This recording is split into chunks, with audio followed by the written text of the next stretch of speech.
call Jono Naylor. Thank you, Mr Speaker. I'd just like to acknowledge the contribution made by Derek Ball because he did highlight the fact that this is actually a very technical bill and not one that we need to get too carried away on in terms of the wider impacts on families who are dependent on benefits or otherwise. This is a technical bill. There's a technical error in some of the drafting. It needs to be fixed, and that's exactly what we're looking at.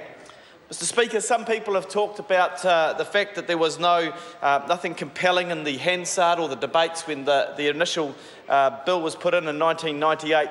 And I think that the issue here is you've got to look at the intent. And when you have a stand down, people would normally acknowledge that actually after a period of a stand down, then that kicks in, not necessarily on the day at which it ends or otherwise.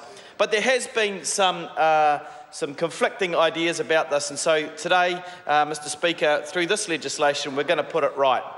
And when you're putting things right, you've got to make sure that things are, in essence, fair and practical. And I believe the balance that we've arrived at with this legislation is both fair and practical. It isn't practical for us to, forever and a day, keep taking people's challenge of things going back as far as 1998. And so what we're saying is that actually, from the point at which this legislation comes into practice, you won't be able to go back to 1998. However, I think it is fair and reasonable for us to acknowledge that actually since May of 2014, perhaps things should have been done differently. And so, Mr Speaker, there is an option for people through until January of this year to apply for a refund for where they've been unreasonably treated, perhaps, and that's exactly what will happen. Thank you.